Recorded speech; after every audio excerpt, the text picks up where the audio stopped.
राधे राधे दर्शकों, आप सभी को सरिता मिश्रा का नमस्कार। आपके अपने यूट्यूब चैनल जीवन चक्र में आपका स्वागत है। दर्शकों, आज मैं लेके आई हूँ बसंत पंचमी वाले दिन माता सरस्वती की पूजा कैसे करनी है। अगर आप नई मूर्ति ला रहे हैं तो आपको मूर्ति कैसी लानी चाहिए और हमें अपने बच्चों से पूजा किस प्रकार से करवानी है। अगर बच्चे छोटे हैं तो कैसे करवानी है। इसके साथ ही हम जानेंगे माता को हमें क्या अर्पित करना है और उसके साथ ही हम जानेंगे कि बच्चों के मन में एकाग्रता लाने के लिए, अगर पढ़ाई में एकाग्रता नहीं है तो उसके लिए हमें माता रानी को क्या चढ़ाना चाहिए, क्या अर्पित करना चाहिए। इसके साथ ही हम जानेंगे कि माता को क्या पसंद है और हमें उस दिन क्या क्या ज़रूर से अर्पित करना चाहिए। तो चलिए दर्शकों, वीडियो प्रारंभ करते हैं। तो आप लोगों को पता ही है, बसंत पंचमी पर माता सरस्वती का जन्म हुआ था। माता सरस्वती उत्पन्न हुई थी।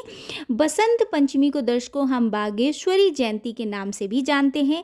इसके साथ ही हम बसंत पंचमी को श्री पंचमी के नाम से भी जानते हैं। दर्शकों, श्री लगा है तो आप समझ ही सकते हैं, श्री माता लक्ष्मी का प्रतीक है, तो इसलिए हमें माता लक्ष्मी, माता सरस्वती और भगवान गणेश जो कि बुद्धि के देवता हैं, इनकी इस दिन पूजा करनी चाहिए। इसके साथ ही हमें भगवान श्रीमन नारायण विष्णु भगवान की भी इस दिन पूजा करनी चाहिए।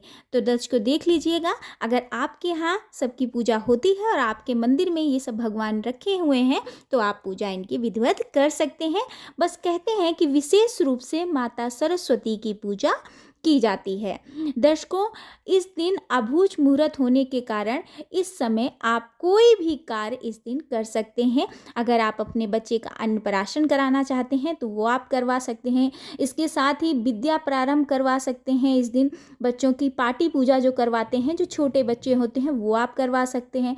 इसके साथ ही आप शादी विवाह से संबंधित कोई सामान खरीदना चाहते हैं तो वो भी आप ला सकते हैं। इसके साथ आप चाहें तो घर का गृह प्रवेश करवा सकते हैं, या कोई भी शुभ कार्य जो आप करना चाहते हैं वो इस मुहूर्त पर किया जा सकता है। दर्शकों, अब मैं बात करूंगी कि माता सरस्वती की मूर्ति हमें कैसी लानी चाहिए अपने घर में, जिसे हमें पूजा करनी होती है, और उस मूर्ति का हमें बाद में क्या करना चाहिए।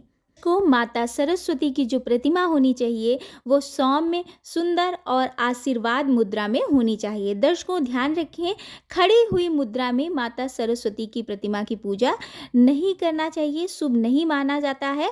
माता सरस्वती कमल पुष्प पर विराजमान, हाथों में वीणा और माला और पुस्तक लिए हुए होनी चाहिए। दर्शकों, वीणा वादिनी माँ सरस्वती की कृपा से संपूर्ण जीव जंतुओं को वाणी प्राप्त हुई थी, इसलिए माता सरस्वती की प्रतिमा ऐसी ही होनी चाहिए। दर्शकों ध्यान रखिएगा, माता सरस्वती की प्रतिमा खंडित या टूटी हुई नहीं होनी चाहिए।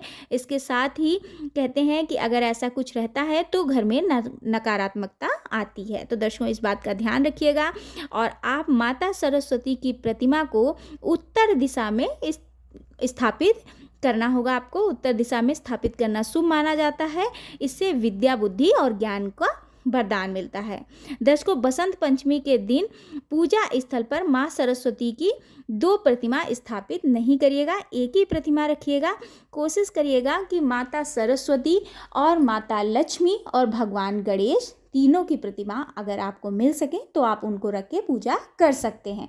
और आप देख लीजिएगा, अगर आपके यहाँ ऐसा नहीं होता है तो आप केवल माता सरस्वती की प्रतिमा रख के भी पूजा कर सकते हैं। दर्शकों, इस दिन पीले रंग के वस्त्र धारण करने चाहिए। आप खुद भी धारण करिए। इसके साथ ही आप आपके जो बच्चे हैं जिनसे आपको पूजा करवानी चाहिए, उनको भी पीले रंग के वस्त्र धारण कराइए। अगर नहीं है तो कोई बात नहीं दर्शकों, साफ सुथरे कपड़े कोई भी ठीक है, लेकिन अगर आप पीले वस्त्र धारण कराएंगे तो ज़्यादा अच्छा रहेगा। देख लीजिएगा, अगर पीले वस्त्र धारण करा सकते हैं तो उनको अवश्य पहनाइएगा। दर्शकों, कोशिश करिएगा कि बच्चे के हाथ से पूजा करवाइए।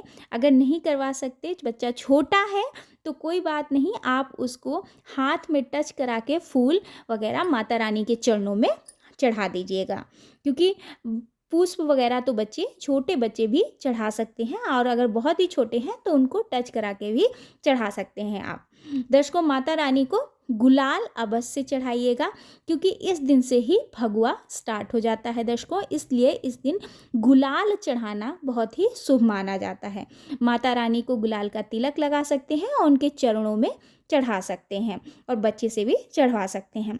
दर्शकों, इसके साथ ही आप माता रानी को पुआ बना के अवश्य चढ़ाइएगा।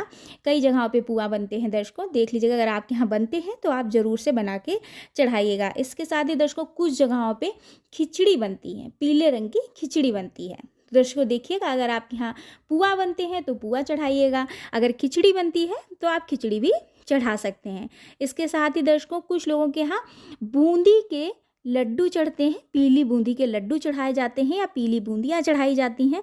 तो आपके यहाँ जो चढ़ाया जाता है उस तरीके से आप उसको चढ़ा सकते हैं, माँ को खिला सकते हैं। और इस बात का भी ध्यान रखिएगा, पूजा आप सुबह कर लेंगे तो आप ऐसा मत करिएगा कि शाम को पूजा नहीं करनी है, आप शाम को भी आरती वगैरह करिएगा और हो सके तो अखंड जोत जलाइएगा, जो पूरे दिन जलनी चाहिए, और शाम को उसमें घी वगैरह देख लीजिएगा अच्छे से डाल दीजिएगा जिससे कि जलती रहे, और अखंड जोत प्रज्वलित करिएगा। इसके साथ ही दर्शकों माता रानी को बेर अवश्य से चढ़ाइएगा, बेर चढ़ाने का प्रथा दर्शकों, बेर चढ़ाइएगा। और इसके साथ ही आपको अगर सरसों के फूल मिल सकें वो आप चढ़ा सकते हैं, और आम के जो बौर आता है उसे भी आप चढ़ा सकते हैं। तो ये सब चीज़ें अगर आपको मिल सकती हैं तो आप इसको भी चढ़ा सकते हैं। दर्शकों कोशिश करिएगा कि आप बच्चों को, जो बच्चे किताबें पढ़ते हैं उसमें से कुछ पुस्तक बच्चों की माता रानी के चरणों में चढ़ाइएगा, और उनकी पढ़ाई से संबंधित कोई वस्तु है तो आप वो भी चढ़ा सकते हैं। और बच्चों के लिए उस दिन पेन हो गई, पेंसिल हो गई, कुछ भी आप बच्चों के लिए लेके आइए, वो माता रानी के चरणों में चढ़ाइएगा और बाद में उसे प्रसाद रूप में बच्चों को दे दीजिएगा, वो उसका प्रयोग करेंगे। दर्शकों अगर मान लीजिए कोशिश करिएगा कि उस दिन पढ़ाई नहीं की जाती है, माता रानी को विराम दिया जाता है, लेकिन अगर आपको बहुत ही ज़रूरत है पढ़ने की तो आप माता रानी को पहले पुस्तक चढ़ा दीजिए, उसके बाद में माफ़ी मांगकर आप पढ़ाई कर सकते हैं, आप पढ़ सकते हैं। दर्शकों कुछ जगहों पे पूजा करने के बाद मूर्ति को विसर्जित कर दिया जाता है। तो देखिए दर्शकों, जो मूर्ति होती है माता लक्ष्मी की मूर्ति और माता सरस्वती की मूर्ति, उसको पानी में विसर्जित नहीं किया जाता है। दर्शकों उसको पानी में विसर्जित नहीं किया जाता है, उसको हम लोग किसी भी वृक्ष के नीचे रख देते हैं, पीपल वृक्ष के नीचे रख दिया जाता है।